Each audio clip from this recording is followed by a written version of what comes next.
Oh, he gets the guard crush, but he doesn't get the follow-up. It's Tuesday night at GameSync's in Kearny Mesa. Video game enthusiasts are giving play-by-play of a heated round of a martial arts fighting game. They're in front of a computer, live streaming it out to fans on the web platform Twitch. Comes down to this next game. Bragor, let us know. If you like Coda, let us know. Just cheer for your boys. Over a dozen screens are lit up with at least 30 players in the room. On Thursday nights, a Smash Brothers Ultimate competition typically brings in over 100 people. While a few folks are providing color commentary, others are playing, having paid $5 to enter a competition for a cash prize. It's all part of a phenomenon known as esports. So esports is, simply put, competitive gaming. And you can think of it as a traditional sport, but obviously it's all done with gaming systems online.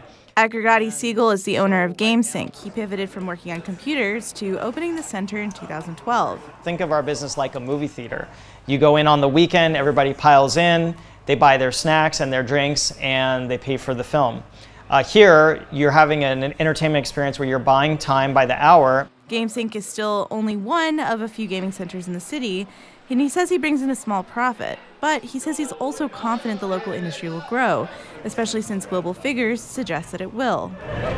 At TwitchCon, I caught up with Zachary Snader of the esports analyst group Newzoo. Esports is currently valued at over $1 billion if you account for all the revenues across the space right now. Snader says even pessimistic forecasts show industry revenue will grow by 10% year over year. He says the West Coast is already a major hub of esports activity. And that's because the industry isn't just about gamers. Everything from leagues that are run by the publishers that have professional teams. These teams have players associated with them. And there's all sorts of content that they create. That content and these leagues, these teams, there's all these different sponsorship elements as well. There are also online content platforms like Twitch that are streaming the games, advertisers, consultants, company sponsors for teams, and the list goes on, much like a traditional sports ecosystem. And some professional players can win millions. To give you an example of just how much money is involved here, we're at TwitchCon, and one of the Twitch Rivals competitions, the Fortnite competition, is about to take off again, and the prize tonight is $1 million. So obviously it's not just small businesses like GameSync that are getting in on the game. I spoke to Convention Center CEO Clifford Ripto to hear his take on why it's such a no-brainer to invest in an event like this. So TwitchCon is going to put us on the map technologically, similar to the way that Comic-Con has put us on the map internationally and as a brand.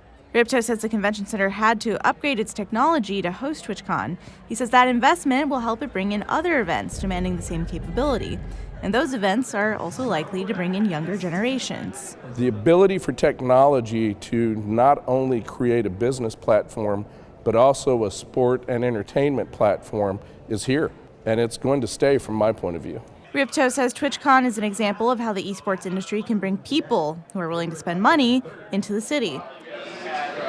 And back at GameSync, it's clear just how the industry is doing that. Business owner Siegel says many esports teams from out of town are practicing at the center for TwitchCon. I think what you see in San Diego is a lot of opportunity. Already, there are a number of local college teams from schools like UC San Diego and major game publishers like Psyonix.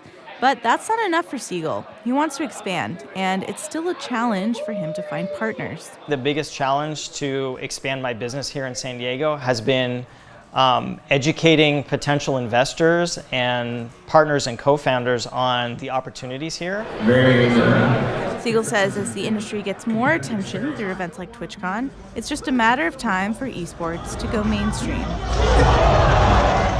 And if you can't already tell from the crowds of people around me, web streaming platforms like Twitch are becoming just as popular as YouTube and Netflix. Shalina Chatlani, KPBS News.